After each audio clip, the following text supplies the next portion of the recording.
Peace and welcome to the culture right here on the Black Star Network. I'm your host, Farajii Muhammad. Thank you so much for tuning in this afternoon. Folks, we're going to have a great conversation. First and foremost, the January 6th committee has officially issued a subpoena to former President Donald Trump. They're asking from him a number of things as they're looking to bring him to the stand to feel some level of accountability of what happened on that fateful day. We'll talk a little bit about that. Also, how confident are you that your vote will be counted in November's election? Now, there is a new poll coming out from the Grio that says that nearly 85% of Black people are confident that the vote will be, their votes will be counted. But does that include you? We'll have that conversation and a whole lot more. Also, later on in the next hour, we'll be checking in with author and former paramedic Mr. Kevin Hazards, who's going to talk about his new book, American Sirens, the story of the first Black paramedics and how they had to suffer so much discrimination just to save lives. We'll have that and a whole lot more, so stay with us. It's all happening on today's edition of The Culture right here on the Black Star Network. Let's go.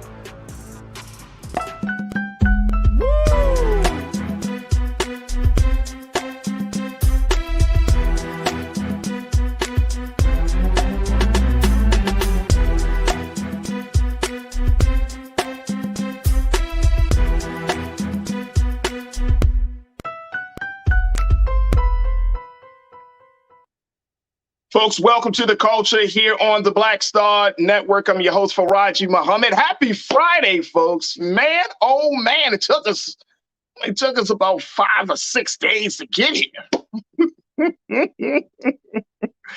But happy Friday. Hopefully you have been having a great weekend. Hopefully today's show will help you to have a phenomenal end of the week. We got a lot to talk about today. And I wanted to start off the conversation discussing the latest news coming out of Washington, D.C. about the January 6th committee officially issuing a subpoena to former President Donald Trump for his involvement in the January 6th storming of the Capitol. Take a look at this, folks. They are calling for accountability. Yes, demanding he testified. And remember, I had a conversation just not too long ago saying that the president had said initially that he would testify, but he would want to testify live on camera. And some of you are part of my online culture crew. Y'all were like, I'm here for it. I got my popcorn ready. That may not happen. It may not happen. And according to the report and according to the nature of this subpoena, the president has to fulfill a number of obligations before we even get to that point where some people are already forecasting that this may not be the high political theater that many people expect, but more like a legal battle that we may not see actually play out until later on. But take a look at this, folks. This is what came out of the AP story. The 9-member panel issued a letter to President Trump's lawyers demanding his testimony under oath by November 14th and outlining a request for a series of corresponding documents, including personal communications between the former president and members of Congress, as well as extremist groups. Now, according to the chairman, Benny Thompson, he, and along with Vice Chair Liz Cheney, they both wrote, "We recognize that a subpoena to a former president is a significant and historic action. We do not take this action lightly." Now, it is unclear if President Trump and his legal team will respond to the subpoena. He could comply or negotiate with the committee, announce he will defy the subpoena, or ignore it altogether.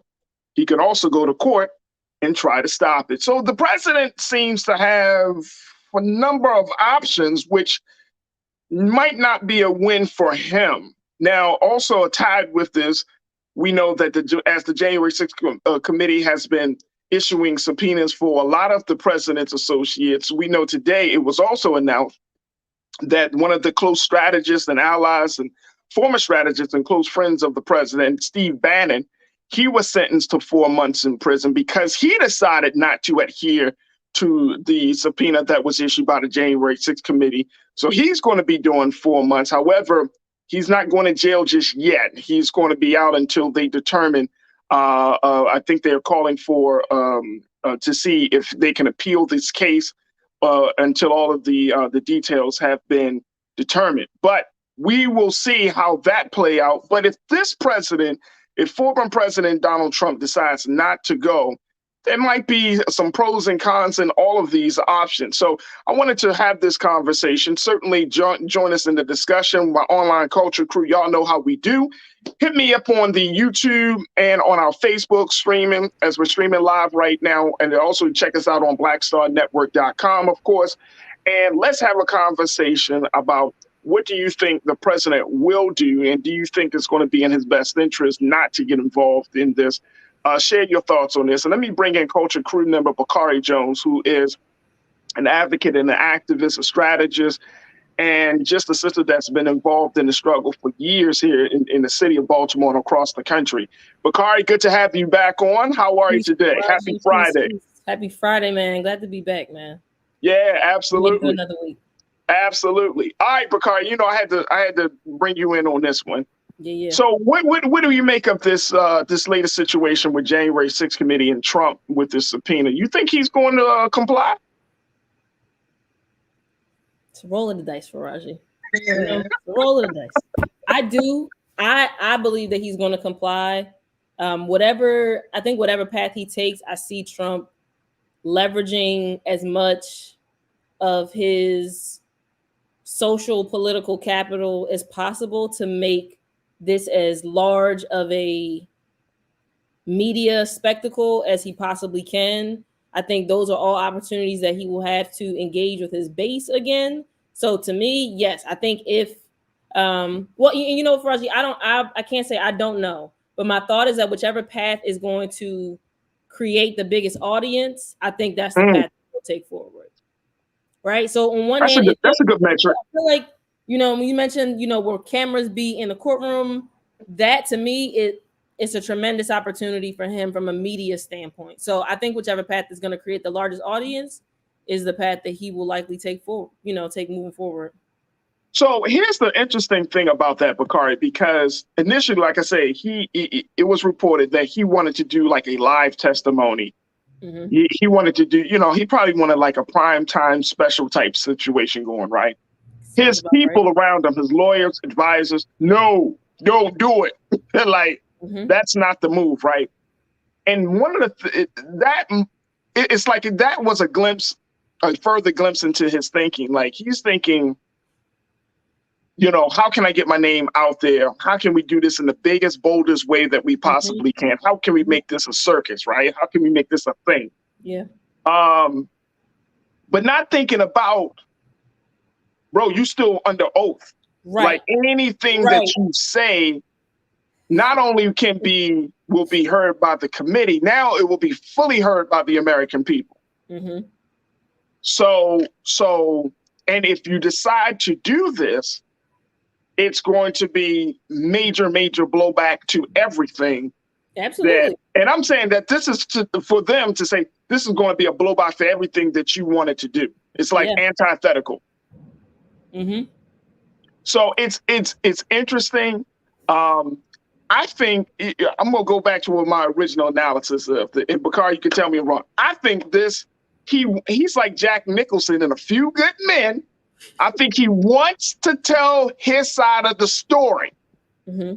I really do. I really think this guy is like, no, they're not telling it right. Like, I want to tell my side. Mm-hmm. I can let me spin it the way I want to spin it. I think he really wants to be in front of them. I think he wants to face Liz Cheney. I think he wants to, thumb his nose at the committee. I think he wants to do it. I do too. I agree. More and more of a spectacle, right? It just becomes more and more of a spectacle. I can understand also, and I'm glad I won't say glad is relative, but it makes good sense that his legal team is saying, no, Mr. Trump, that's not actually the path that we think you should take forward, right? But maybe his ego will win out, and maybe it will be in favor of this country, So we know that Steve Bannon got 4 months because he decided not to do it. But here's the thing. Here's the thing. He decided not to comply to this subpoena, but he actually still wants to give his say to the committee.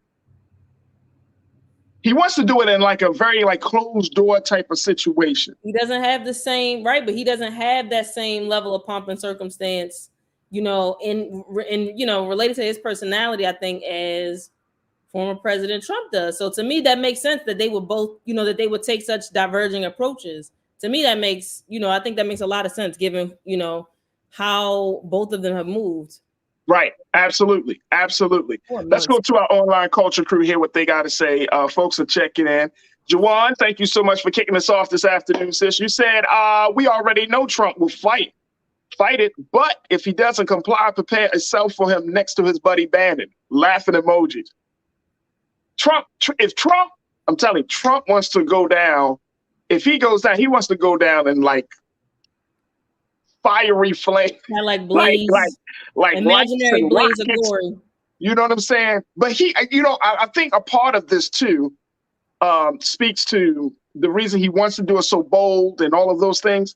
He essentially, I think he truly believes that he's not going to be held liable for what happened on January 6th. Everything has bounced off of him, right? Like other people have intercepted the hits for this guy throughout this whole process, right? Whether he was during his presidency or now after his presidency, he hasn't really gotten, he hasn't taken the brunt of the hits of things that have come up. Even with this lawsuit filed by the state of New York, he created a second Trump organization, right? Like he's not a guy that's going to be like, oh, okay, they got me down in the dumps. He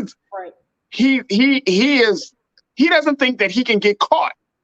He really doesn't think he can get caught. He doesn't think he'll be held liable. He don't even see himself as being responsible. His mindset, and I'm telling y'all, folks, I mean, y'all correct me if I'm wrong. His mindset is completely Bakari like. These photos, I'm sorry. The line of the photos. I mean, that's the face. I know. Right. But I agree, he doesn't. Like, and he why doesn't think he's going to get caught. Why would he? Right? So, I agree with you, brother. That one. Me get caught? Nah, never. I don't get caught. And again, it's like this. Again, his opportunity to speak to his base in to actually grandstand, like that's I think he wants the opportunity to do so. I think he does too. But then the other thing is, which is interesting, has been this whole classified document situation, and you know, it was just revealed today also, and we'll certainly, you know, at some other point, probably sometime next week, we'll see how this thing go. But it was revealed and reported that now he had submitted some documents, but the documents that he kept were to Iran's missile programs, some documents relating to China, very like highly sensitive. He kept these things for himself. So it's like, again, any other president, any other person would be like, you would be under like great scrutiny, espionage, treason. I mean, these aren't like completely, you know, random terms that you throw around. And he is still talking about, I mean, he's still deciding which Republicans should run. He still has a great influence in the party. He's still contemplating, even though he hasn't officially announced, still contemplating running for presidency of the United States again. I mean, I'm at this point, Bakari, with this guy that I'm not even trying to figure out what is going to be the hammer, like which part, what thing is going to serve as the hammer to take him down. You believe there's one? There's always one. You know what I mean? Like there's always one. But sometimes the biggest ones, the most blatant ones, aren't the ones. It just be like the small things. Like he got a woman in court right now that's claiming that he raped her. That could be the one. I don't know. Gotcha. You know what I'm saying? Yeah. We know the history of Al Capone. He shot up, killed people. He did all this stuff. It was tax evasion. Like, Finally took him out. Yeah, you know what I'm saying? yeah. Don't know. I don't know. I'm asking let's ask the culture crew. Like, do y'all think this is the one? Like, I have no idea. Let me go to some of these responses already. Jawan, thank you so much. You said that Ming Lee, Natasha Sturge, you said this man should be in jail. This makes no sense. Makes no sense. No sense. Throw it away. And yeah. Biden, and the thing is, Bakari, I think Biden has to, I'm going to keep driving this home. Biden has to like really deal with this.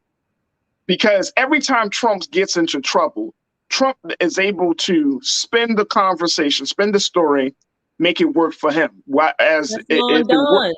You know what I'm saying? Like when they went to his property to retrieve the documents, he went on this whole thing. They're after me. He raised money from that. You know, during the whole January 6th hearings, look at him. They're after me. He raised money from that. It's like Biden got to figure out a way to deal with this because he still has this influence that's just crazy. Damon, my guy, you said, I agree. Number 45 wants the biggest stage to make a show out of it. Yeah, he does. But the crazy part is, okay, once he gets on there, on the testimony, he probably going to start talking about evoking the Fifth Amendment. I plead the Fifth. I don't want to say. The last time they did a deposition of the former president, he said he invoked the Fifth Amendment, like they said, 200 times, I think, some crazy amount of times that he kept saying. It's going to be like the equivalent of a telethon, I think, if he ends up, if it ends up being streamed, I think it will be like a telethon for him to just raise money, which is exactly like it's terrifying, really, when you think about it. That being an opportunity that he could be given that large of a platform. But if he has it, I think he would take it. I'm curious about if there's any pushback. I know from his legal team, obviously, because they understand that it would, work to their detriment from a legal standpoint. But I wonder also if there's any pushback from the Democrats in terms of him having, I'm saying the Democrats, a prosecution for him to be able to prevent that from happening, because it's an opportunity to mobilize, a really terrifying group of people in this country. Absolutely. Shalenda, you checked in and say they should give it to him. He won't be able to shut up. I mean, he probably won't. I know he wouldn't. He wouldn't shut up. But I don't think his advisors, his people around him, want to. I know that they do not want him. They do not want to bring him on a national stage in front of an investigation of this magnitude and have him tell his side of the story. They would not. I mean, that's a disaster. Yeah. The way he moves, the way he speaks, the way stuff comes out of his mouth, that would be a disaster. Yeah, he would likely perjure himself, right? I mean, I'm sure that's the legal team's fear, but he's just going to end up perjuring himself. So, absolutely. He either is going to perjure himself, and I mean, everything is going to be on record. But the worst is if he decided to do it in the big crazy fashion that he wants to do it. I mean, they certainly want to wait till after the elections, right? Because that would only make sense. So you don't completely just wreck the GOP's efforts to try to regain Congress. But if they do it after the election, it may help. But like I said, in this report, he has to turn in some documents by November the 4th, right? And if there's another deadline in here, and I want to make sure I want to bring that up. By November 14th, something else has to be done. So there's still some steps that has to take place first before even that big decision is even made. And it's going to be super, super interesting. Mike V, you checked in, my guy. You say, look, it's free publicity. He spends nothing and gains everything in the end, proving his moniker of Teflon Don. Yeah, absolutely. Sophia, you said I need someone with the what she said with the ... I curse your ass out, Don energy. Drinks committee. Then I'll be more interested. Mm-mm. Mm-mm. You know what? I'm learning something. Bakari. That even when somebody that you know is guilty, and everybody knows he's responsible. I mean, like you don't. We know that what he said instigated, created the energy, and got the crowd riled up for them to do what they were going to do. Now, did they plan it from the beginning? I think that's one of the big questions. Like, was it a situation where they came to Trump and then Trump was like, we're going to walk and I'm going to walk with you. And then it was like a reaction to, oh, okay, we're going to take this move. Or was it like, hey, man, be January 6th. We're going to have this rally. And the rally was really a front to the storming of the Capitol. I think that's where the investigation is really looking at, like, what was done beforehand and what was done like right there on the spot. So I think to that point, that's something that we need to, we have to keep in mind. Sophia, you said he's the epitome of whiteness by its definition. Yeah, white privilege, whiteness, however you want to break it down. Yeah, he's taking full advantage of all of that. Conscious thought. Donald Trump is a dynamic dunderhead. Why does this? Conscious thought, you be dropping jewels, but why does that sound like a fourth grade? Right. Dunderhead. Wow. Wow. Conscious thought, you also said Donald Trump's ego is so hyper-inflated that he continues to believe that everything he says and does is perfect, except Eric. Nice. He does. That's called narcissism. That's what that's called, sir. That's called narcissism. All right, so I think, should we do it online? Should we do a bet? No, I'm not going to bet because I don't bet. But all right. So what's your take, Bakari? He's going to do it. He's going to leave it up to his legal teams. He's going to comply to the November 4th deadline to submit. What do you think he's going to do next? I think if I had to guess, if I were a gambler, right? If I were a gambler, I think I would put my coins on him essentially forcing his legal team to talk him out of it. I think if the legal team is not able to talk him out of it, I think he will likely go forward and attempt to publicize this this testimony.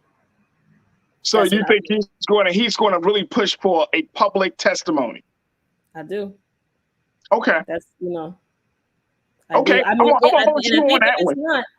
think if it's not, I think it will be because his legal team, and probably those around him have convinced him. I know it looks this way, but like I think I think he's at the point now where he's bet on himself enough, from an egomaniac kind of, mindset. It just seems like he's bet on himself enough to not back down, right? I mean, he's been egregious and he has been, unfortunately, a bit unstoppable. So I don't see him backing down at this point. All right, so I'm gonna say, all right, I like you. You say he's going to go public. I think he's going to go private. Okay. I think he's going to still testify. I think he will testify, but I think he's going to do a private testimony. I think he's going to have to do like a deposition. Okay. That's what I'm saying. I think it will be, for me, if I was, say, the head of ABC, NBC, or some of these big networks, would it be worth it to Fox may carry it. Right. Fox may carry it. It's pay-per-view. At that point, I mean, come on. I'm just saying. Ratings through the roof. I don't think I think all of that pomp and circumstance stuff, I think it's going to go out the window. I think he's going to say something. I think he's going to speak, but he's going to have his lawyers, and I think it's going to be behind closed doors. I think it's going to be behind closed doors.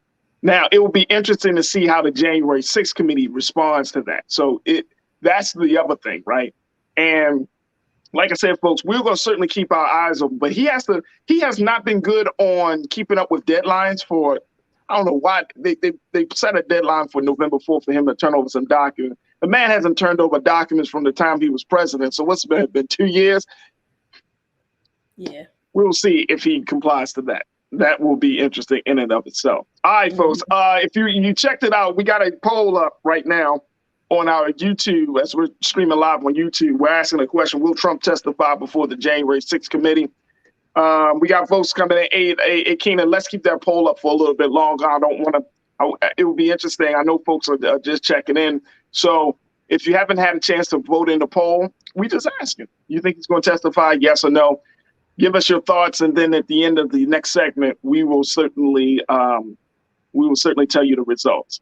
All right, folks, look, speaking of politics, we got to take a quick pause, but when we come forward, speaking of politics, are you confident that your vote will be counted in this year's November primary?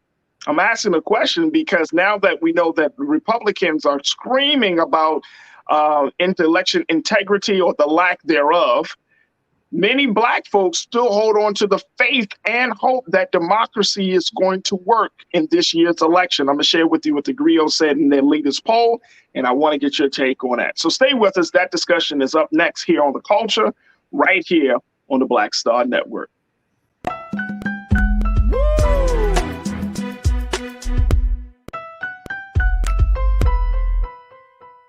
Hatred on the streets, a horrific scene, a white nationalist rally that descended into deadly violence. White people are losing their damn minds.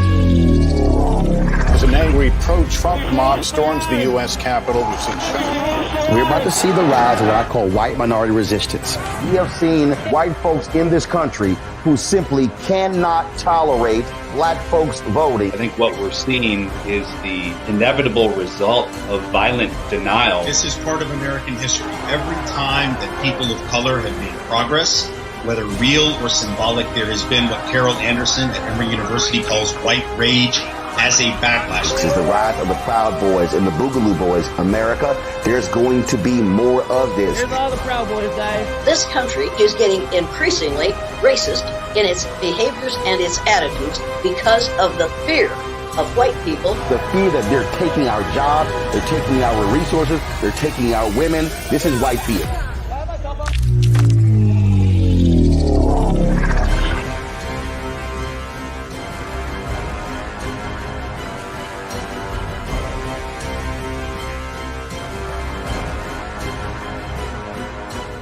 When we invest in ourselves, we all shine. Together, we are Black beyond measure. When you talk about Blackness and what happens in Black culture, we're about covering these things that matter to us, speaking to our issues and concerns. This is a genuine people-powered movement. There's a lot of stuff that we're not getting. You get it, and you spread the word. We wish to plead our own cause.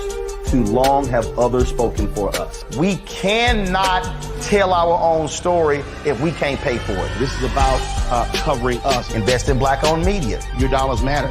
We don't have to keep asking them to cover our stuff. So please support us in what we do, folks.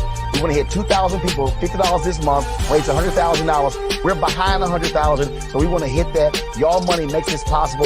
Checks and money orders go to P.O. Box 57196, Washington, D.C. 20037-0196. The Cash App is $RM Unfiltered. PayPal is R Martin Unfiltered.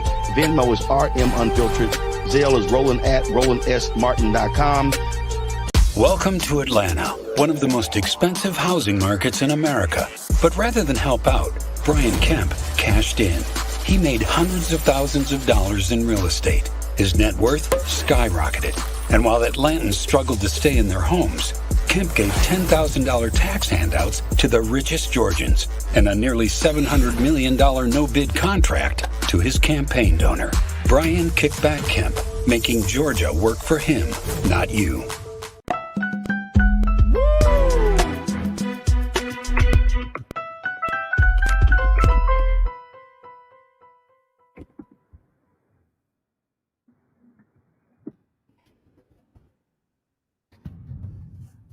All right, folks, welcome back to The Culture right here on the Black Star Network. I'm your host, Farajii Muhammad. All right, as we talk about what's happening with former President Donald Trump, now let's talk about what may be happening with us. Now, as we know, we are just a couple of weeks away, just a little bit more than 2 weeks, a little bit less than 3 weeks away from the November 8th midterm election, an election that many people are calling absolutely consequential and pivotal in shifting the direction of America at this point. And given the fact that there has been a lot of conversation around the issue of election integrity, voter suppression, and more tactics and strategies that both state and local lawmakers and voting officials are taking, people are wondering if votes will be counted, especially those on the GOP side of things. But on the Democrat side, or rather, I'm not going to assume that every Black person is a Democrat, but for Black folks, this still, regardless of all of this talk, there still seems to be high hopes that every vote will be counted. And this is based on a new GRIO KFF survey that speaks about this issue. Take a look. As Republicans still scream fraud in 2020, Black voters surveyed by the GRIO KFF survey still believes their votes count. Now, I want to get your take on this, folks, because I'm wondering to myself, do you feel your vote will count in this year's midterm election? Do you feel like that this is going to happen, even though we know about voter suppression, even though we know that some election officials are not going to be the most welcoming to some of our people, even though there is talk that we might see even more dangerous, enforcement by everyone from law officials to even some places are talking about hiring private security firms to serve as voting police. All of these things, do you feel like your vote will be counted? This is the big question. And I want you to share your thoughts as we will get to your ideas and your take on this. And I want to bring it back in Bakari Jones, our culture crew member for the day, to share with us her view of this. Bakari, how confident are you that your vote will be counted in this November's election? I feel relatively confident. I did a little bit of reading about actual rates of voter fraud, and the incidences from the pieces that I've read speak to it being a lot less common than is typically publicized. Yeah. So, I think in terms of like our actual votes, it's like that's one thing. The confidence that I have in those that are then elected, maybe not as confident as my actual vote counting.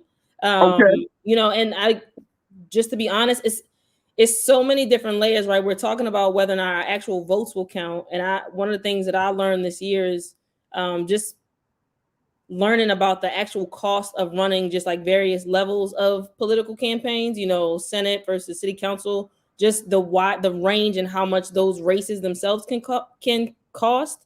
So my confidence in my vote being counted relatively high. My confidence in the ability of people that are actually going to advocate for the most of us, right? The through line, that sort of common denominator amongst us, that is a lot less because of all of the barriers that exist to get there. So it's more so, a lack of confidence, I think, in the folks that are able to even get to the place of us voting for them. But the votes counting, I feel relatively confident in. All right. Well, then you sound like you're a part of this group that was surveyed by the GRIO. Take a look at this, folks. Based on this new GRIO KFF survey, they found that 84% of Black voters believe their vote will be accurately counted in this November's midterm election. Even among Black Republicans and Republican-leaning independents, 80% think their votes will be tallied honestly. Now, this is a testament to people's faith in American democracy, but the sentiment stands in opposition to the experience many Black people are having while voting. That's the first part. Now, here's the second part of this, folks.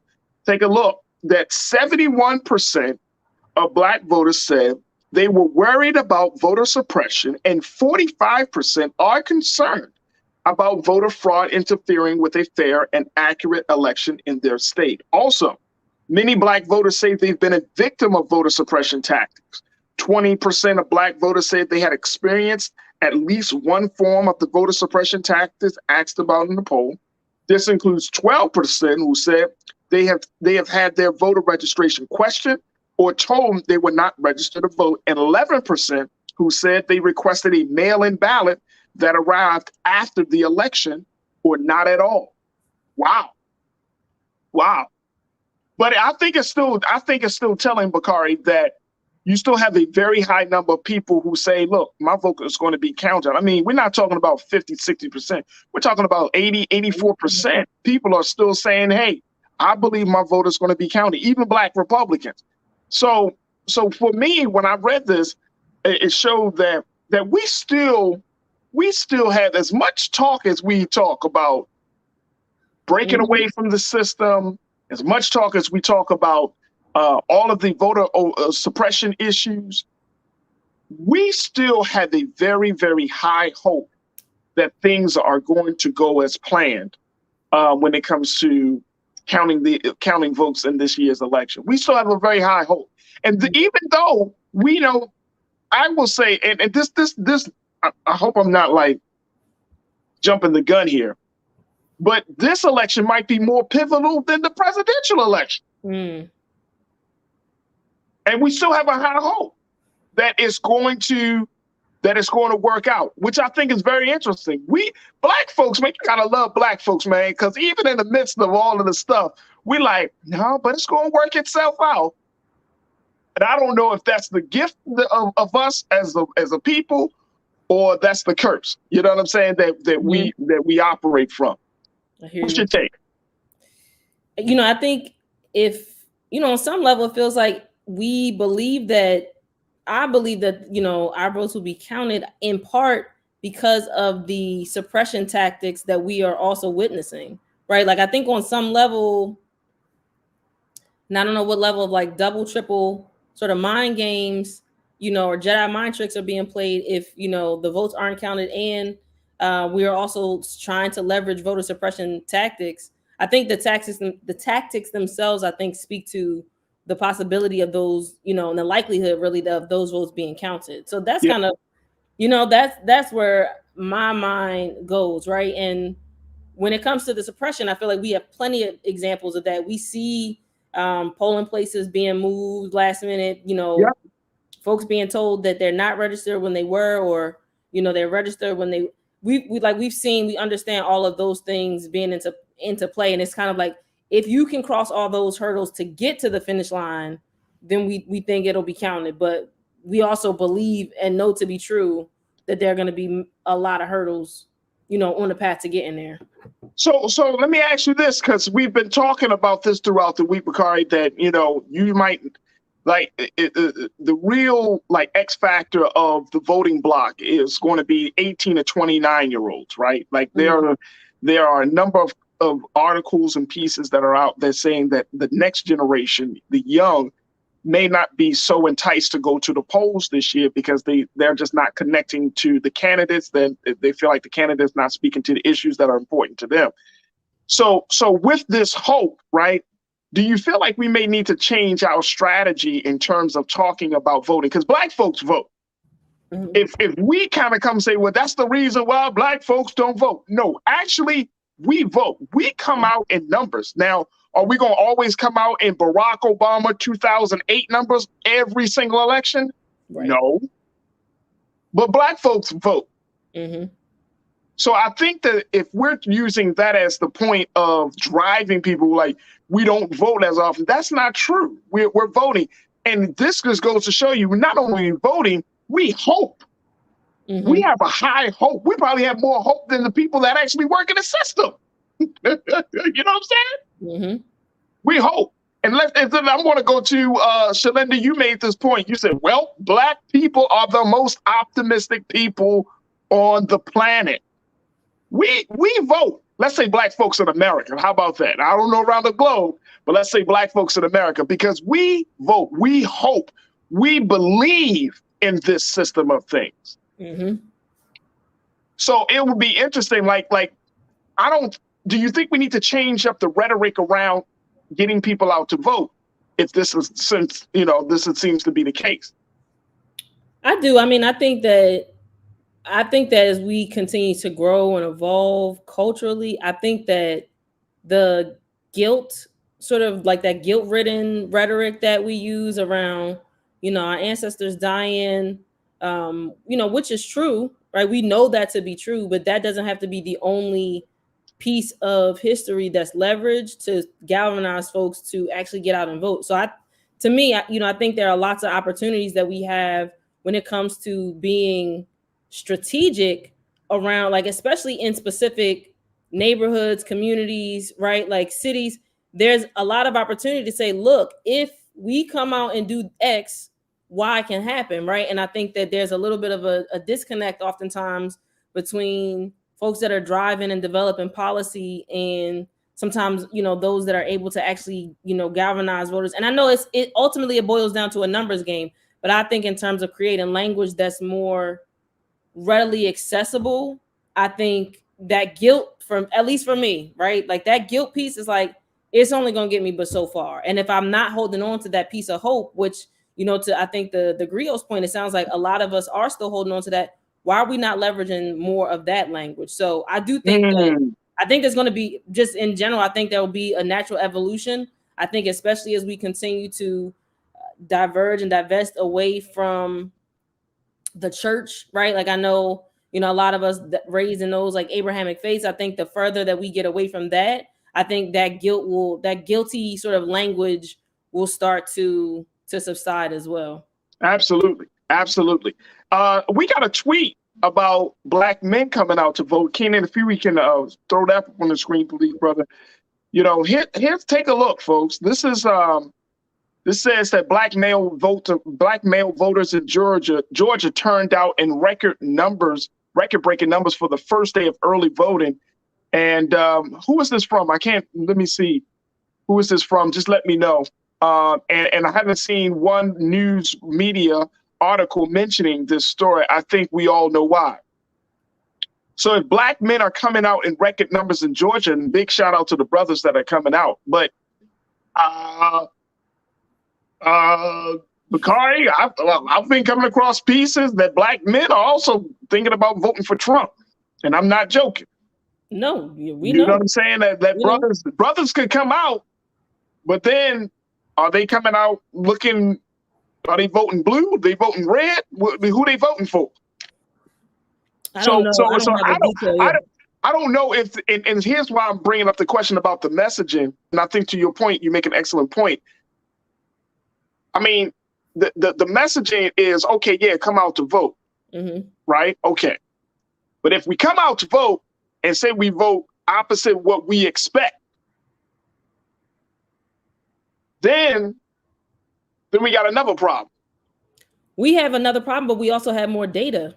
And let me tell you, if it's one thing Black folks, especially Black women folks, are going to do, is leverage some data to make even more strategic decisions. Yeah. And you know what I mean? And move forward. And, I feel like we don't move forward without women. We don't move. So even if Black men come out and are voting, ultimately red instead of blue, so to speak, yeah, I think that data is going to tell Black women exactly where they need to go and when they need to get there. So absolutely. This is and that tweet was from Christopher, who is Stacey Abrams' political director in Atlanta.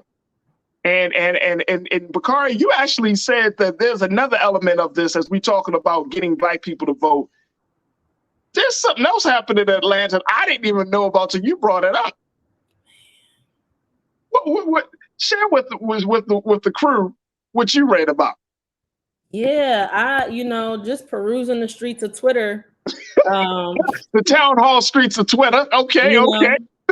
Folks are, there's a post in the HuffPost that the title of it, "This rapper is more politically dangerous than Kanye West. Killer Mike cozied up with Georgia Governor Brian Kemp and Senate candidate Herschel Walker, allowing legitimacy to their campaigns with the Black community." I was shocked. And I won't say shocked because that's not true. I have, in terms of following Killer Mike a little bit when he started campaigning more about Black banking, and then learning that he's also in that capitalism space, and subscribing to this myth that we can save ourselves or leverage capitalism to save our plight. And the sort of like that was professor over from Morgan. I'm blanking out on the title, but the myth of like Black wealth, right? And being able to pull ourselves up by our bootstraps. Anyway, so once I sort of learned that about Killer Mike, I started to honestly just try to develop a stronger critique of him. And I don't have one that I would feel publicly sharing, but when I saw this post, I saw that, you know, he is that's who he's aligning himself with. And it's pretty scary. He said that Kemp is like running an effective campaign, and it's something that I don't know that we're in a position to. I don't think that we're in a position to be able to really to outsource any of our political analysis, but also understanding that many of us are fatigued and often look up to people, right? We should not look up to celebrities. We know that to be true, but oftentimes we do sort of outsource some of that analysis and thinking that this person will be, you know, in alignment with what's for my best interest. And this is an example of somebody, aligning himself with what does not appear to be the case. I know. It's a lot on a Friday, Farajii. It is a lot on a Friday. That's why I love it. That's why I love having you on. All right, so here's what I'm thinking. Here's my initial thought. There is something that is happening, and I can't put my finger on it. And I'm glad that you don't have, you know, you're still processing everything as well, right? So, you know, when you're ready to share, once you feel like you have a definitive analysis, certainly bring it. But here's what I'm hearing so far, and this is the trend. And folks, y'all tell me if I'm going crazy on this. I'm seeing Black people are now fighting for their ability to think critically and not just trying to align themselves politically to what has been the tradition. I'm hearing more Black folks, and even when I talk to our other crew member, B Fly, we had this Kanye West conversation earlier this week, and I'm just reading stuff. Black folks really, I mean, the question of Black people aligning themselves with Republicans or joining the Republican space, folks, y'all been watching me all week. Isn't this this is a thing. This is legitimately becoming a thing where you have individuals who are like, I'm not a drone, I'm not a bot, I'm going to think critically. And I don't know, Bakari, I don't know how to have a conversation around it just yet. Yeah. But there's a trend. I see a trend, and to my online culture crew, y'all tell me, do y'all see a trend? Do y'all see a trend of Black folks that are saying, no, you know what? We've been going the Democrat route for a long period of time. Mm-hmm. Let's see what we can possibly get from the Republican, which I'm not necessarily mad at, but I'm wondering, is the timing for that level of revolution, quote unquote, that level of movement, that level of shifting to the other side, is this the best time to do it? And I don't want to sound like one of them, you know, I'm starting to sound like one of the people like, wait to turn it. I'm not saying that. I'm just saying, I don't know if I would rather take that risk during the presidential campaign, during the presidential election, because that's a little bit further outside of us when you're talking about state and local politics, mm-hmm. rather than doing it on this level. You know what I mean? I'm still mm-hmm. working, I'm still processing. So I'm processing this all right now as Bakari and Shannon. But folks, I want y'all to just like post your thoughts about this. If Killer Mike is saying, giving glowing praise to Stacey Abrams, here's a Black man, he's influential, he's down in Georgia, he has a platform, obviously. and he's giving kudos to a person. And y'all see the ads that we're running right now. Call him Brian Kickback Kemp. Well, the piece that I and I'm definitely still, processing in real time as well. But I think that, I think it's easy, relatively speaking, right, to say, well, what almost like in this sort of what have the Democrats done for me lately? So why not align myself with Republicans?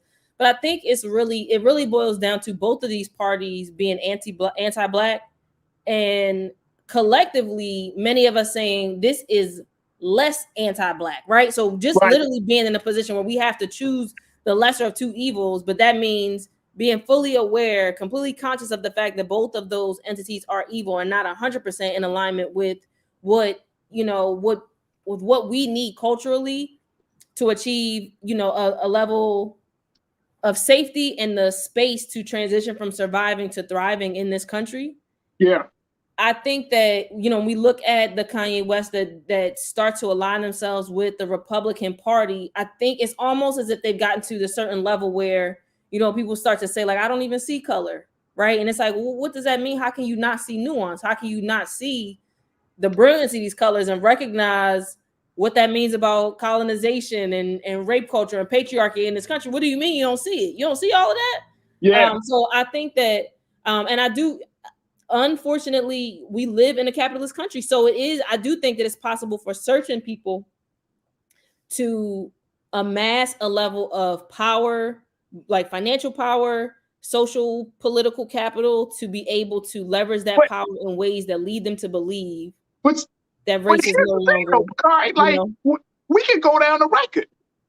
GOP does not have a good track record when it comes to Black folks' issues. And even on the conversation about finances, right? Even on the conversation about money, I mean, show me the record. What record do we have? When you get to a point where your financial, like your capital supersedes, right, like that sort of impact that your race is going to have on your socioeconomic status, then you're able to that I think motivates a lot of people. And I'm assuming, I don't have the analysis complete yet of our brother Killer Mike, but that to me is when you get to that point where you then align yourself with what's going to be solely in your financial interest, even if that means voting against your people. I feel like that's what we're seeing. What happened with him, with Kanye and Killer Mike in this instance?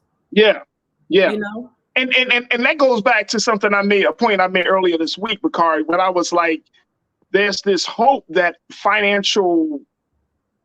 our financial situation is going to lead us to the promised land. And the struggle of Black people isn't, of course, the financial disenfranchisement, for lack of a better word, is certainly an outgrowth, but that's not a cause of our struggle. True. You see what I'm saying? Like, yes, financial, but we can say the same thing. We can say the same thing about the topic of education. We can say the same thing about the topic of healthcare. Like, which party is more in alignment with our healthcare values, right? Is it the Democrats or the Republicans?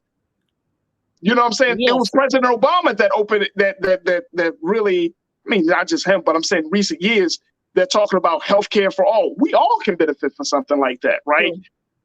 It's when you're talking about school policies, the Republicans are fighting our history being told in schools. Yes, but again, what's paramount?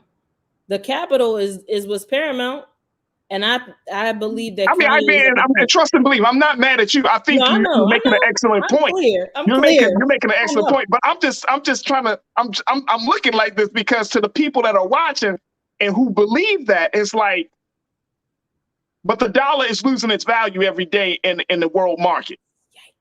Yikes, Farajii, why you point that out? You feel what I'm saying? Like let's keep it real. The American dollar is losing its value in the world market, right? Like people, other countries are really having conversations about whether the dollar or the euro or the yen, like the yen in some places is more valuable than the dollar. Mm-hmm. Let's just keep it real. So when we're talking about, I feel like we're jumping on this financial capital bandwagon at the tail end But at the end of the day, it's like, okay, the finances, if you say the finances, but I'm still talking about, you still got other things on the table. You still got education, you got healthcare, you still have like, and none of even those matter. None of those Janine said matter. it. Janine made a point. Janine even said it. She was like, let me go to Janine. She said it's not a party space, but more of a conservative space. Folks legit forget that most Black people are conservative when you get down to it. We're conservative, but at the same time, our families aren't looking like that. You can't just we have interracial families. We have families that are from different ethnic backgrounds. We have families that include LGBTQ. We got all of this diversity that the GOP the Republicans do not welcome. That's true, but we could be diverse and still vote against the interest of our community in service to ourselves individually. I feel like that's what we see with a lot of okay. Right? So you mean like we taking this individual like pretty much, look, I can't save everybody. I gotta do for me. When we look at like what is like white Cuban voters in like Florida, right? Places like Florida, right? So you're voting against your community's interests in favor of your own financial interests.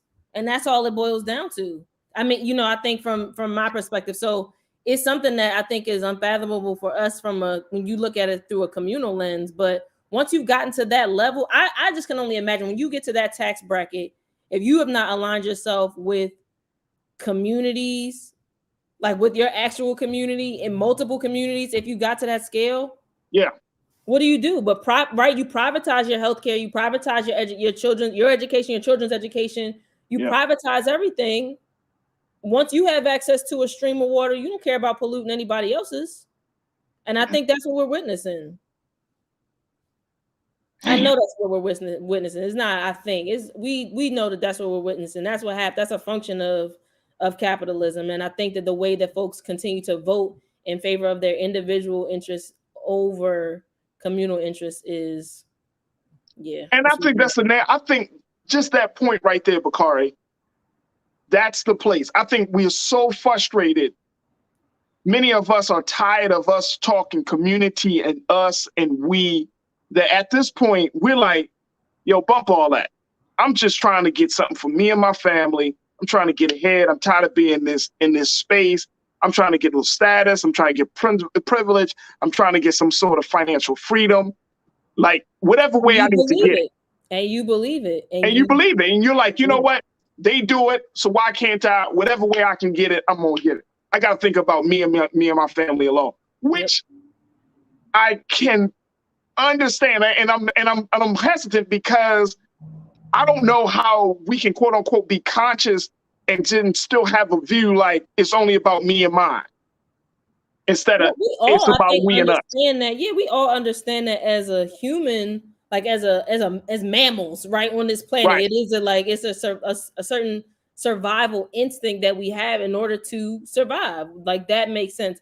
But in terms of how we've been able, we as a community, the way that we have been able to actually make forward progress has been collectively. And unfortunately, the more individualized we become, the less access that we have to that one just like shared communal history, right? And so and then belief and faith in what's possible. There's I'm blanking out on the titles again. The one that mentioned before is the myth and propaganda of Black buying power, and that's by Professor Jared Ball, who's over at Morgan. And there's another about the history of Black co-ops in this country, and we've been able to co-opt, like to create spaces and almost like a continuum of co-ops that have happened for years and years in this country. But when you lose that cultural memory, that means I think on some level we also lose the faith in that cultural possibility. So this is so interesting on so many levels. And Bakari, maybe you and I should just talk about it offline. Like, how do we have a different, like this conversation needs to happen in a different, in another moment, because you're talking about really, and I mean, as much as I've tried to put it out there, like let's have some serious conversations around, a separate political party, right? A serious conversation, a serious consideration.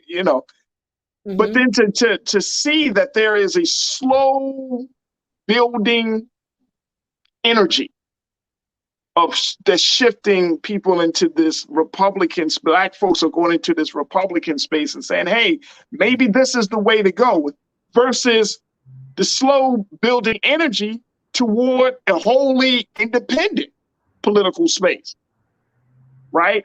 I think it's fascinating, absolutely fascinating. And it speaks volumes about where we are in seeing our own condition in oppression. That is more of like, if you can't beat them, join them type of mentality. Yeah. Like, well, we're not going to ever get out of this from under the oppressive tactics of white supremacy. We're never going to be able to truly, win. So why don't we just become one of them? But I don't even think that's the track that people, I think like when you look at a Kanye West, that before he even got there was, and I don't know if that's where he is, but right, that the belief that slavery was a choice, like that perspective in and of itself, what I mean? So, but I feel where you're coming from though, and it is, I think ultimately is, if you can't beat them, join them, right? And yeah, I think for me it and again, this is just on the, as we kind of like, think through this on air. But for me, it sounds like we're kind of losing faith in our own power. Mm. You know what I mean? So we're like, well, we might as well. I mean, they got a better track record. And I said this earlier this week, and I'm going to go back to saying it. We've been at the bottom for so long that for a lot of us, I think that we have to ask ourselves the question, do I really just want that privilege, that power, the money, that status, just to be able to do what I want to do without any accountability, no connectedness to our community? And oftentimes to be a token. I mean, and to be a token. And I'm not saying that we want to be a token. But it's like some of us may want to take the hit. Like, hey, if you call me a token, but I got money in the bank. Or if you call me a token, I'm further, I got status. If you call me a token, it is what it is because, my views are conservative. Mm-hmm. And it's like, I don't know. I feel like this is just a big open platform, open question mark. I don't know. I don't have the answers. I don't think any one person can come up with the answer to this. I think we need to have, and of course we can't get 40, 50 million people in the same space at the same time. Right. But for the spaces that we do have, like this platform and other shows, we need to have some serious dialogue. Like, what is it that we want to achieve? Mm-hmm. Okay, so if this midterm election shows that the Republicans will take the lead in the House, are we going to start pressing the Republicans the way we press the Democrats? Because I don't see that level of pressure. Because you know why? The Republicans don't listen to you. They'll slam the door in your face. The Democrats will at least say, all right, well, come on in. Let's sit down. You want some tea? You know what I'm saying? The Democrats will be like, what you selling? I mean, Republicans, what you selling? We don't want it. Boom, close the door. Mm. It's an interesting unfolding. It's an interesting. Oh, my gosh. It is so. I know you're gonna have me like going crazy this weekend, looking through. Look, we gotta stop it right here, because we gotta take our break. But Bakari, thank you so much for pricking. Now you got me thinking, and for bringing up Killer Mike. Oh, no, man, Killer Mike, not Stacey Abrams. I know. And if she loses, now I don't think Herschel Walker will win. But if Stacey Abrams loses, I just don't want Herschel Walker to win. I don't think he'll win. But I'm more concerned if if for my Georgia watchers, if Stacey Abrams loses, what does that say? What will that say? She's not going to have she's not the perfect candidate. And Brother Omakongo Dibinga said it earlier this week. He said the Democrats aren't the almighty, but they're better than the alternative. Mm-hmm. Mm-hmm. But if she loses, yeah. All right, Bakari. I appreciate you. Thank you so much for checking in as always. Thank Good you to for have you, having me, sir. brother. All right. Peace. We'll talk soon. Folks, we got to take a quick pause. We got to take a quick pause. When we come back, we're going to put that on the back burner for right now. I got to think through it. You think through it. Let's think through it together and come back at some point, sometime next week. Maybe we're going to regroup because there's a lot of conversations around Black folks, Republican Party aligning themselves to their values and everything. We got to think through it. But when we come back, when we come forward, let's have a conversation with Mr. Kevin Hazards, who wrote a book about the first Black paramedics and why they had to undergo so much racism and discrimination, even though they're saving people's lives. We'll have that conversation and more. So stay with us. It's The Culture here on the Black Star Network.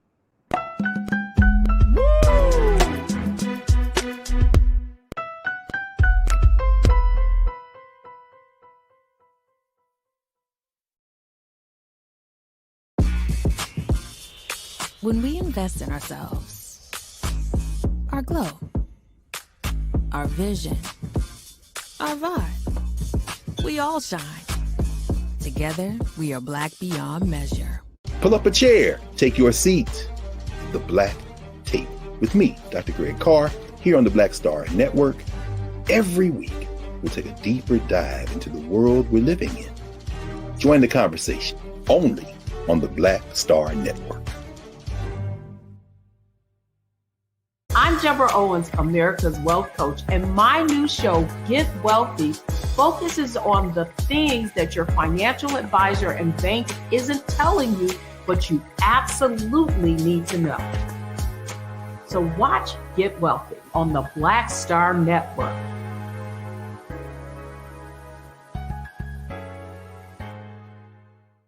Hi, I'm Dr. Jackie Hood Martin, and I have a question for you. Ever feel as if your life is teetering and the weight and pressure of the world is consistently on your shoulders? Well, let me tell you, living a balanced life isn't easy. Join me each Tuesday on Black Star Network for A Balanced Life with Dr. Jackie.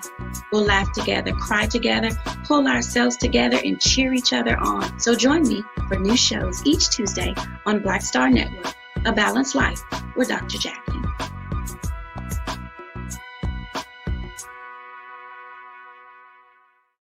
When we invest in ourselves, we all shine. Together, we are Black beyond measure.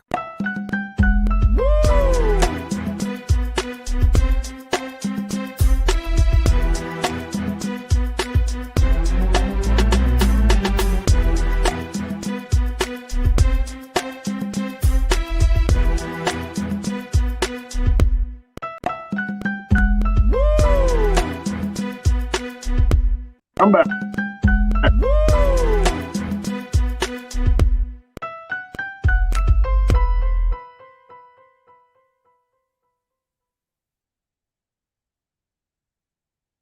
All right, folks, welcome back to the second hour of The Culture here on the Black Star Network. I'm your host, Farajii Muhammad. Thank you so much for tuning in this afternoon. Make sure y'all continue to show y'all support for us here at Black Star Network. Right, you can go directly to our website at blackstarnetwork.com, blackstarnetwork.com, and let's continue to, do and have the conversations that are important to us. But most importantly, let's continue to support Black-owned media as we have these very, very important topics and discussions about the state of affairs here in the country and abroad. So make sure you support us here at blackstarnetwork.com. All right, folks, I want to jump in, and I'm so happy and grateful for my next guest.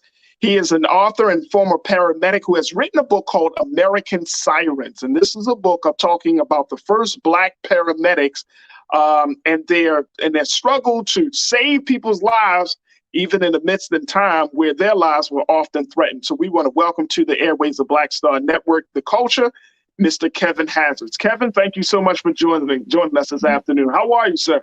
I'm great, man. Thanks for having me. Absolutely, absolutely. Well, again, we thank you so much for your patience. Just got into a bigger conversation than expected. Hey, I'm here in Atlanta, so I know all about that one. Ooh, wow. Kevin, I can pick your brain all day about what's going on in Georgia right now. But first, let's talk a little bit about your book. You wrote this book called American Sirens, and Keenan and Ariel, just when we get a chance, there we go. I wanted to show that book right there. This is a very, very fascinating read. Let me share with folks what the Washington Post had to say about this book.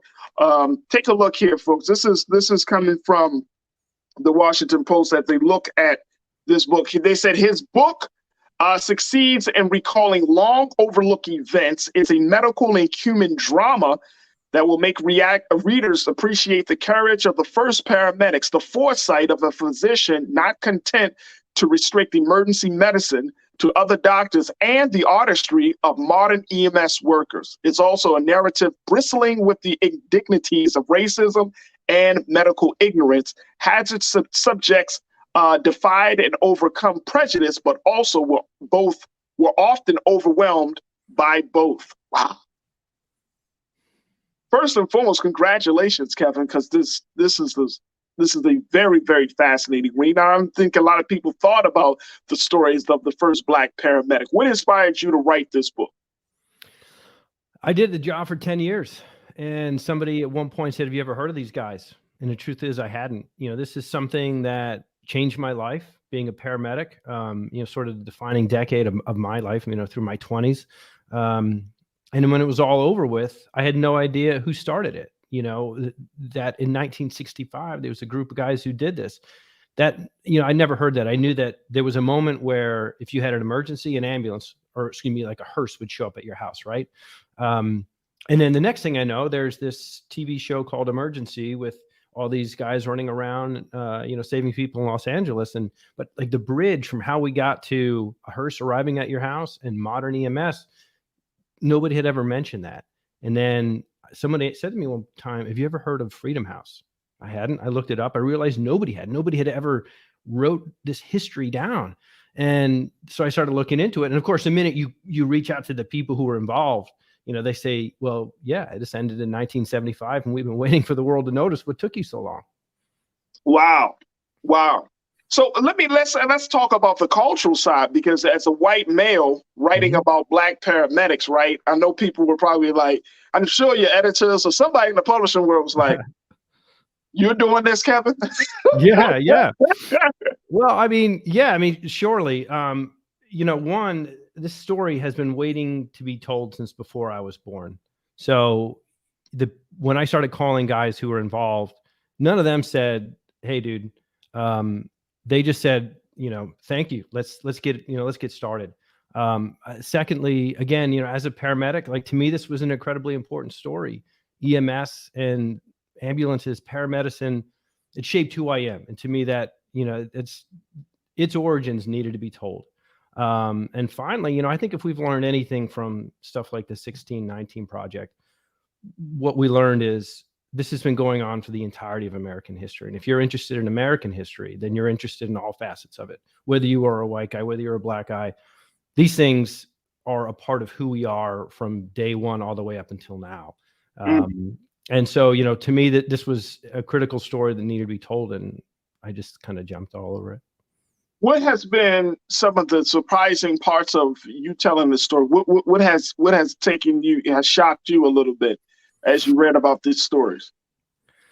First and foremost, that they started everything. I don't think anybody is aware of the ways in which this group of guys who started working in 67 and ended in 75, the degree to which everything that we do today started with them. So the color of the ambulances, the shape of the interior dimensions of the ambulances, right. The fact that we use Narcan to reduce overdoses. They're the first people to have done that.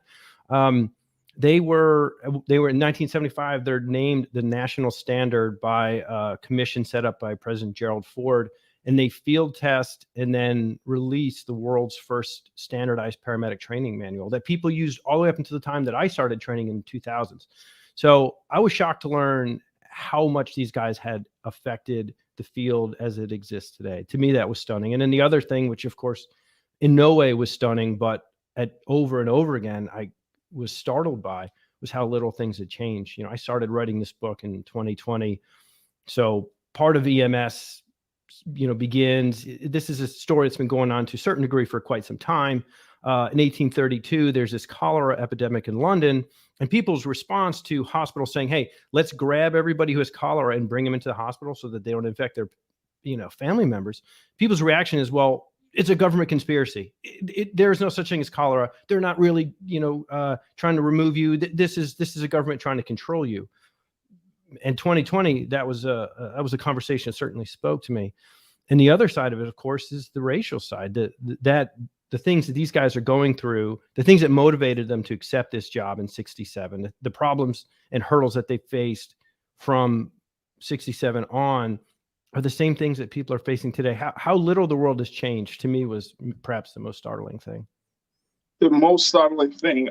Folks, I want you to post your comments as we talk to Mr. Kevin Hazards, as he's the author of the book American Sirens, the story of the first Black paramedics who have essentially created a whole new industry on the backs of racism, discrimination, in an attempt to save people's lives. And I think that is so interesting that their lives were being threatened as they were trying to save people's lives.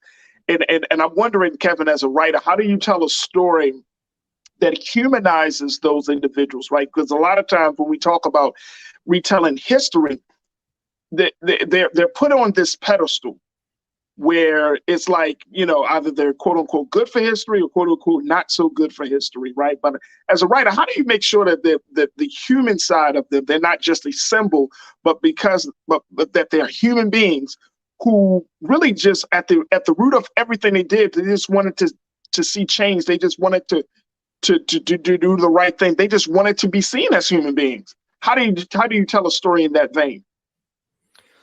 I mean, I try to think of myself. I put myself in their shoes. If you go to 1967, when they were trying to recruit people for this job, it's just maybe the worst sales pitch of all time. Hey, walk away from your life, set up, come here 5 days a week, maybe 7 days a week. You're going to work days. You're going to work nights.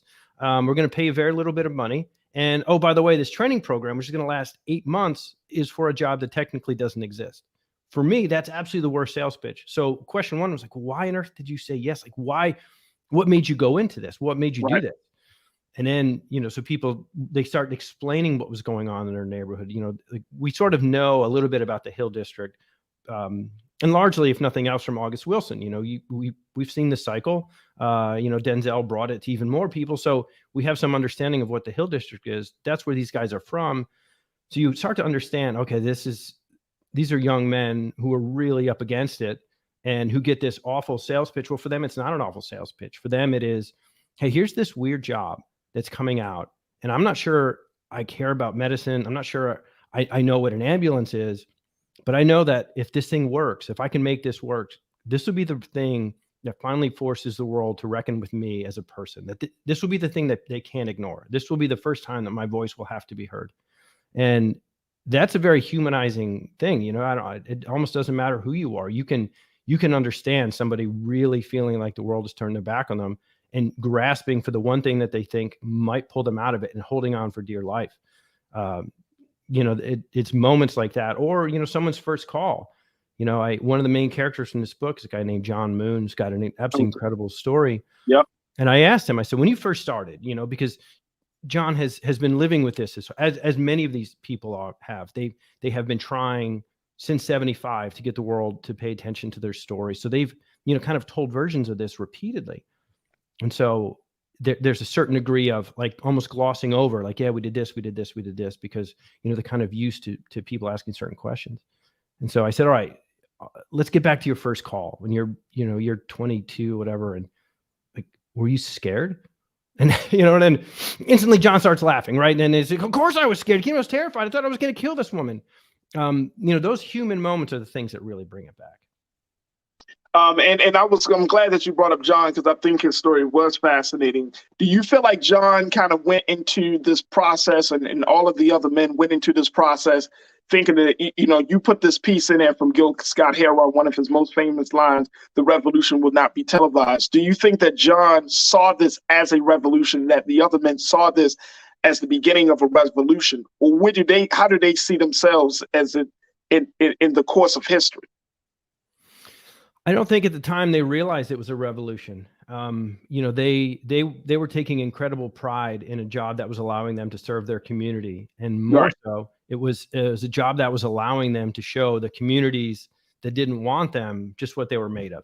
I think that's what they were focused on more than anything else. However, as time goes on, you know, in 72, the TV show Emergency comes on. And this is the reason that I chose, you know, that Gil Scott-Heron quote was so wonderful. But the reason I chose it, in 1972, this television show called Emergency comes on, and it becomes, for generations of paramedics, the thing that inspired them. And what is this show? It's set in Los Angeles. It's a pair of white guys, very photogenic looking white guys who wander around the city of Los Angeles saving lives. And they're sitting back in Pittsburgh, fighting for their lives every day with a city that's trying to shut them down. And they're watching this thing that they started be glorified on television and realizing that they're not part of the story that's being told. That the revolution that they kicked off, and now they're realizing, oh, wait a minute. Like, people around the country are coming to us. People around the world are coming to us. Everybody's adopting this thing that we've made. And we're not going to be part of the story. And so, you know, they weren't aware initially of what they were doing, but it became apparent very quickly just how important they were and how quickly the world was going to turn their back on them. Man, I'm just blown away, you know, and I've had conversations with my wife and others, and you know, when you talk about Black history, when we're talking about American history, there's so much that we don't know, right? That like we don't take the time to know. So to read stories like this is just so refreshing, because it gives us a glimpse into something that was unknown, and yet it's so valuable, so needed. Like who would have known that these Black men were the first paramedics? Who would have known that? And this is not like the 1800s. You're talking about mid 20th century. Yeah. Yeah. I mean, all this happened seconds before I was born. You know what I mean? Like, this is not ancient history. This ended in 75. And again, I did this job. I've talked to people who I worked with. Hey, did you know this? No. I've talked to people who live in Pittsburgh. Hey, did you know this? You know, Pittsburgh's got this great medical history. Jonas Salk was there, and he, you know, invented the polio vaccine. And you have, you know, organ transplants and heart valve replacements. And the father of CPR moves there, Peter Saffer, to invent paramedics. Hey, did you guys know that happened? Nope. It's been entirely swept under the rug. And I think, you know, I mean, it's no secret why. I mean, we've all watched Tom Hanks go to the moon 50 times. And yet Hidden Figures comes on and we're like, well, wait a minute. How do we watch Tom Hanks go to the moon 50 times? But none of us knew that the woman who made it possible was sitting over there and running across the lot to use the bathroom. You know, like, why haven't we heard that story? Right. And so what's been the feedback that you received from the medical community, from paramedics? Do you feel like the industry will now, you know, take this history more seriously, in that, you know, there's going to be some sort of honoring of these men? Yeah. You know, when I was writing it, I was pretty terrified that people were going to say that they were going to push back. People within the industry were going to push back and say, well, I don't, you know, and quibble with, you know, the facts of this case. So I sort of I mean, there's 200 pages of notes in the back of this thing to like explain where I got all my information from, because I wanted it to be airtight. And then it came out, and everybody has just come forward and said, man, I'm glad you did this. Like, I'm going to teach this to my EMT students. Why didn't we know this? And there are people that live in places that I would have thought would not be receptive to this kind of story, who have reached out to say, this is wonderful, and I'm teaching it to my paramedic students. Or, you know, I just told my partner about this last night. And, you know, when you're not to beat up on North Carolina or anything, but when you talk to a dude in a small town in North Carolina, like, you have a certain opinion of what this guy might be like. And then he turns to you and he's like, no, man, I thought this was great. And I told all my friends about it. It's been surprising. I think in a lot of ways, people are happy to know their own history, even if they're not personally reflected in it. You know, I think they're happy to know it. We got some folks that are joining us, and this is my online culture crew that are sharing their thoughts on this. Folks, make sure you post your comments, your questions, as we are talking to Mr. Kevin Hazards, author of the new book, American Sirens. Patricia, you checked in. You said, see that they have family. Why the story has not been told? That's a good point. Why haven't we heard from the families of these men? I mean, I think there's a couple of reasons. One, there was a woman I spoke to at one point, and she said, you know, it was the mid 80s before I even realized what my husband did. You know, I think to a degree it is like, you know, our grandfathers who were in World War II, or our dads who were in Vietnam. They came home and they just sort of moved on. a lot of these guys, you know, when Freedom House ended, they either joined the city EMS department or they moved on to another part of life. And this just became a part of their past. I don't know that everybody always used to discuss all of their history. So there's a certain degree of, you know, like compartmentalization, I think, that happened. Another, I think is, I write for television, and when I first started, somebody said to me, you know, make sure your main character is a white guy, so that people will watch it. People will actually care about him. I mean, that was an honest statement that someone made to me. I don't think that the world really wanted to hear these stories or was interested in hearing these stories. It has been picked up throughout the decades, various times in local papers and magazines. It just never made a mainstream dent. And I think it's because the world just sort of shrugged and was like, yeah, okay, all right. You know, a bunch of guys from this neighborhood that, you know, we don't really care about, or that we have a certain opinion of, and they did this thing, but whatever. And we're just going to move, you know, I think it was a thing that just got swept under. And I think people tried. Yeah. You know, certainly John Moon has spent his life trying to do things. There were others, you know, a guy named Walt Brown, who unfortunately has passed away. He spent every day of his life not only trying to get the world to hear the story, but quite bitter that nobody would. So efforts were made. I just think they were not receptive ears, unfortunately. Yeah, I mean, I can definitely believe that. I can definitely believe, especially, I mean, come on, let's be honest. Like, we're living in a time and living in a country where Black history and American history, there seems to be less coexistence between those two worlds, right? And two sets of facts that we don't want to know, you know. And to Jayla Woods, Jayla's one of our loyal watchers, Kevin, she said, there are a whole lot of Black inventors, a lot of things that we are using now in society is because of their inventions. But as usual, they don't want this to be known. I mean, we have to, and I'm saying as Black folks and as people in this country, both Black, white, Asian, Latino, like, we have to unearth a lot of this history on our own because it's just not taught. Now, should we, and I'm wondering from your vantage point as a writer and as one who studies culture and history, should we expect schools to teach us these things? Or is it our responsibility to look for it, especially if it's not on our radar? Should we still have this burden of going out to learn these things on our own?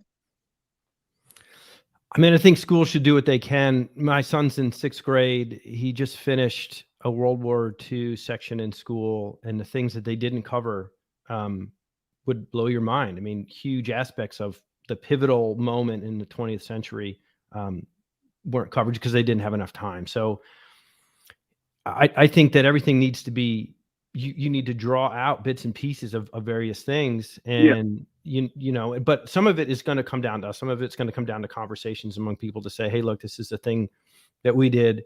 And here's our story. But, you know, I think we need to be a lot more aware of where we're selecting our history from and what pieces of history we're selecting. You know, it's very easy to say, well, these four things happened. It's just like when I was growing up, World War II, Greatest Generation, heard it all the time. And then, you know, in the last few years, you start to hear other stories about, you know, guy in South Carolina comes home and he's blinded getting off of a bus because he's wearing his military uniform. Those kind of stories are everywhere. They're out there, but we didn't know that. Or at least I certainly didn't know that. It wasn't part of what was taught to me. I went to a majority white school, and that was not the history that they wanted us to be thinking of when they were thinking of this victorious America that was going to sort of ascend into a cultural force around the globe. That wasn't part of the narrative. And so, you know, they sort of pushed it to the side. Yeah. But, you know, if you look at television, like what has TV taught us in the last 15 or 20 years? Like a hero can be complicated. A hero can have negative sides. The notion that, like, don't tell that part of American history because it makes America look bad. Sure it does. But like, we are flawed as a people. That simply makes us people. Let's look at all of it and figure out how we can learn and grow and change from whatever it was that we did, you know, yesterday, last year, last month, last decade. Absolutely. And you know, Kevin, I feel the same way. Like, we try to sanitize this view of America, and we're doing more harm than good. If we keep the history the way it is, if we tell the history that based on what actually happened, then people will have a greater trust, for one, and we maintain some level of integrity in speaking on his history. And I think it's a dangerous slope when we get into a space where we start to try to massage history to fit our own political, personal agendas or social agendas. And it's like, you got to remember, you have so many people. There are so many people. As much as and I mean, this is how I think, Kevin. So you might agree with me or disagree with me, but we're living in a time that even among adults, we don't have all of the details on a given circumstance or on a given thing, and we make a lot of conjectures. We make a lot. We form our opinions based on these conjectures, and as a result of that, our opinions become then fact. Oh, this is the truth. Yeah. Versus, you know what? I may be wrong, or I may need more information, and that's the part. Like it's hard for us to come to grip with the reality of things, and that's concerning here in this country. That and I said this in the beginning, at the earlier this week, talking about we're living in this state of denial. Everybody has this, everybody has a lot of people got an address in the state of denial because we just don't want to hear the actual facts of a circumstance. What's your take on it? Man, I go back to seventh grade, and when they're teaching us about drugs, and they say try weed one time, and the next thing you know, you're gonna be smoking crack, and we all laughed, and it was like whatever they said after that, it didn't matter, because it was like, that's not true. Because first of all, in seventh grade, half of us had already smoked weed, and so we knew what it was and wasn't going to do to us. They lost all credibility, and that's to me, that's like that's kind of where we are with a lot of these. If you're going to, sort of squeeze reality to fit some kind of truth that really doesn't exist, then you're going to lose your audience. No one's going to trust them. You're not going to have credibility. And then what you're left with is like this weird thing where everybody's kind of trying to like piece together their own thing. There was something somebody said like somewhere 2017, 2018. And I heard it on, at some NPR station or something, where it was this Russian guy who said, what you guys are doing, what's happening right now is enough people get confused, enough people get frustrated because there's so many different things coming in and nobody's sure what to believe, that apathy sets in. And there's nothing that a dictator loves more than apathy, because then people tune out. And, these are that's the end result of saying like, well, I don't know, or I'm just going to ignore it. The truth goes out the window. We're in a huge cultural war regarding truth and history right now. Yeah. We're in a huge cultural war, which is why, writers like yourself and others, there's so much more emphasis on pieces, especially historical pieces, because we're seeing the outgrowth. We're seeing the consequences of you constantly lying to anybody, just seeing the consequences of lying.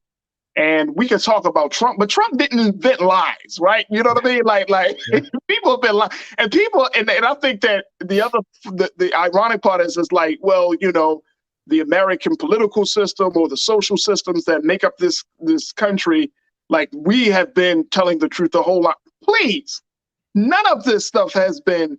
And I'm saying, as a Black man in this country, we have not been told the truth. We haven't been told the truth about this part of our history. That we haven't been told the truth about the medical, how the medical community has attacked Black men and women through various ways, right?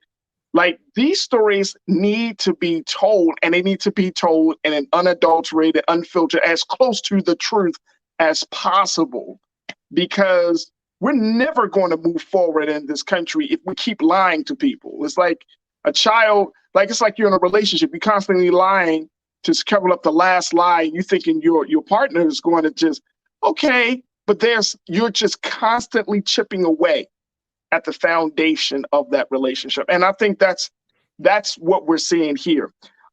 Kevin, I want to get to a couple of more comments, and then we'll certainly let you go. But I truly appreciate your time, man. I really do.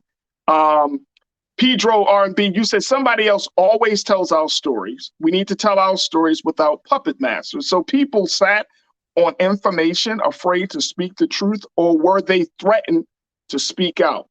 Well, let me just say, and Kevin, I certainly want to get your take on this. If somebody is not telling our story, then we will be upset. If somebody takes on telling our story and they're doing it adhering to certain protocol, certain values, a certain standard, why do we continue to be upset? I don't get it. I don't get it. I understand what you're saying, but at the same time, the story needs to be out there. It's been over 50 years. It's been over 50 years. So we need to tell a story. And unless, Kevin, unless you have this ulterior motive to say, I'm going to tell the story of Black paramedics and I'm just going to completely F up the history. I'm going to disrespect these people that I've talked to. I'm going to betray their trust and telling the stories of their ancestors and of their loved ones because I want to make a buck.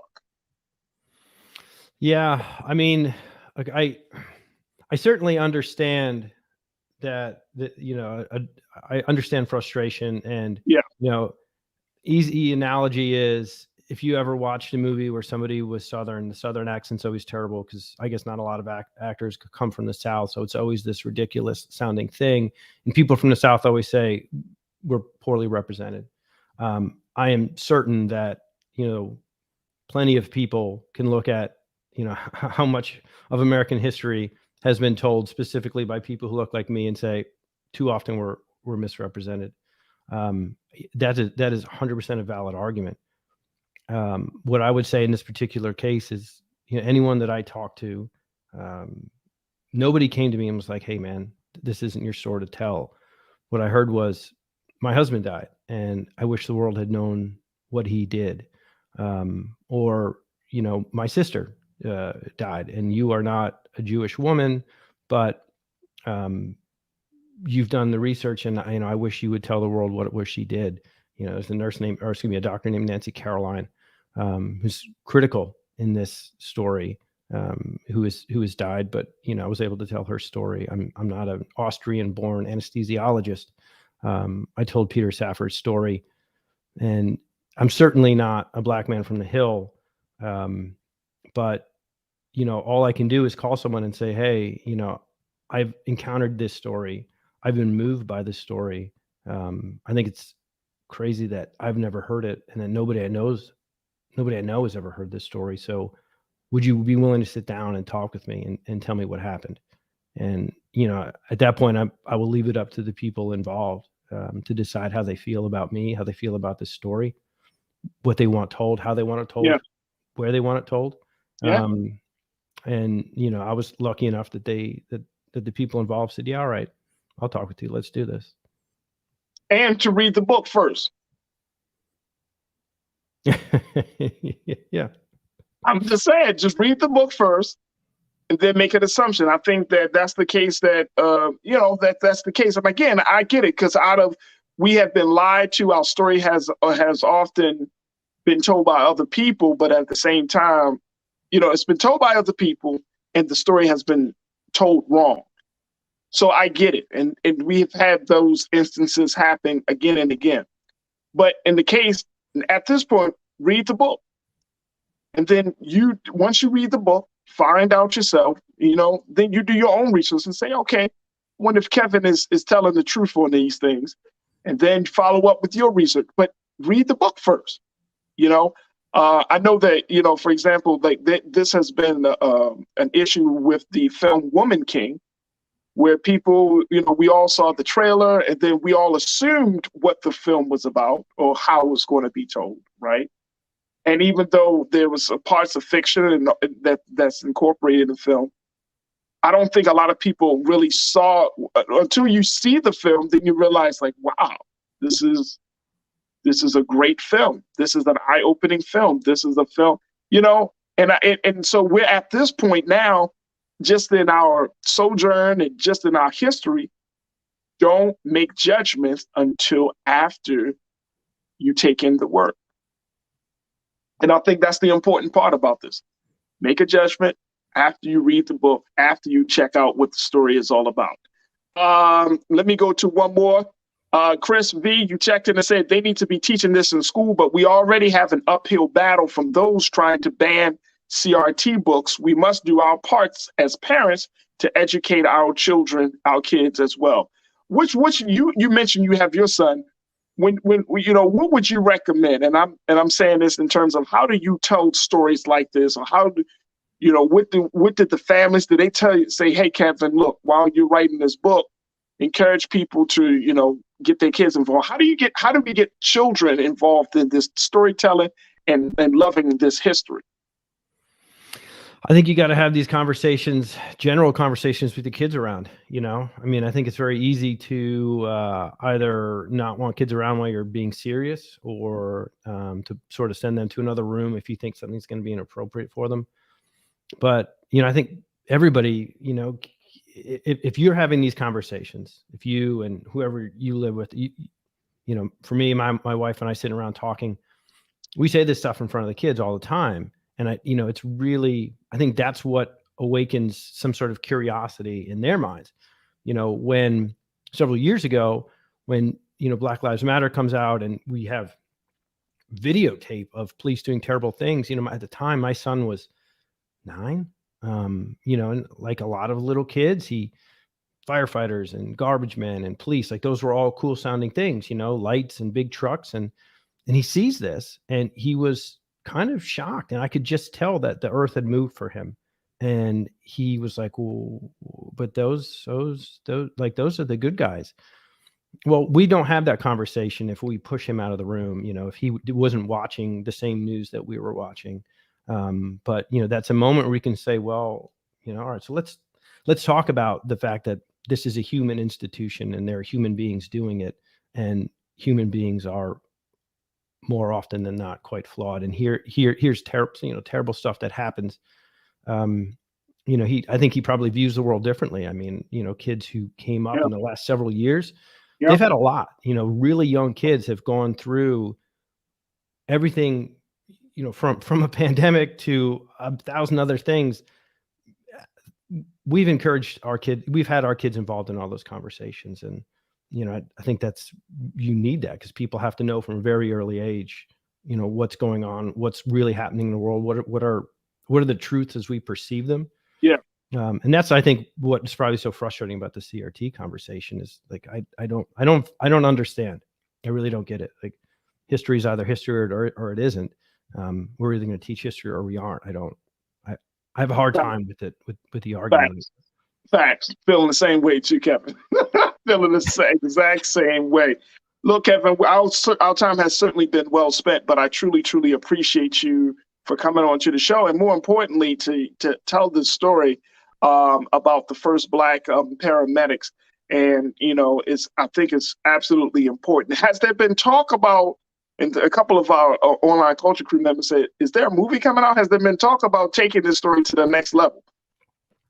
Yeah. There's a handful of people who have reached out. So, I think there are enough, filmmakers who can tackle this kind of thing. So it's just maybe one of the most wildly cinematic stories that you can imagine. And there's definitely been people that have come around. So hopefully, I know there are plenty of deserving people, in Pittsburgh who are, who would love to signing life rights checks. So hopefully we can make that happen. There it is right there. Kevin Hazard, I appreciate you, sir, for coming on to the show, talking about your book, The American Sirens. Take a look at this again, folks. American Sirens. This is a book about the first Black paramedics.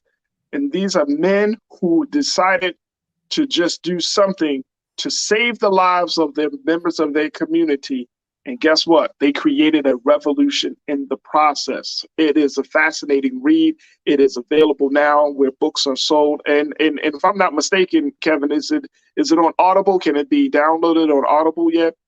Yep, Audible and a Kindle version. So it's out there in every way you can get it.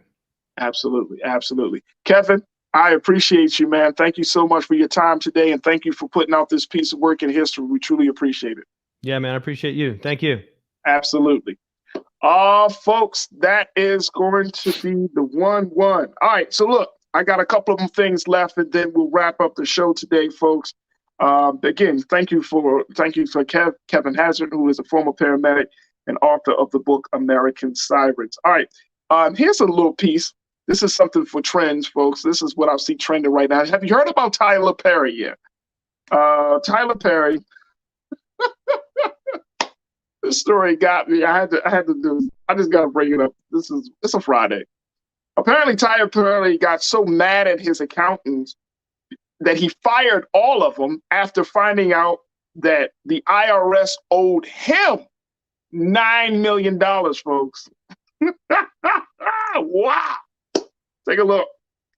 He was at an event where he told this story, and he was attending the 2022 Earn Your Leisure conference when he talked about his successful career journey, along with some of the challenges and learning experiences he faced along the way. And he said that money isn't something that I had, and nobody taught me that taxes had to be paid. I didn't go to college, but I paid for Harvard many times over in the mistakes that I made. Apparently, he had a situation where he was being audited by someone from the IRS, and this auditor was so supposedly obsessed with Tyler Perry and how he spent his money. The audit went on for 3 years, according to Tyler Perry. He said he spent hundreds of thousands of dollars in accounting with accountants for the audit, and I'm getting so mad and so frustrated that he was trying to figure out, well, what's going to be the end result. He said, we get to the end of the audit, and the IRS, owe me $9 million. Wow. He said that although his team of accountants were elated about the return, he said he made an executive decision to fire the team responsible for his accounting because he wondered how they missed him paying $9 million. How did he overpay $9 million? This is a cautionary tale for entrepreneurs out there. If somebody is responsible for handling your money, make sure that they know how to handle your money. Wow. Wow. $9 million. Can you imagine getting a letter from the IRS saying, hello, Mr. Johnson. Hello, Mrs. Johnson. After further review of your audit, we found that you were in total compliance with all of the tax laws.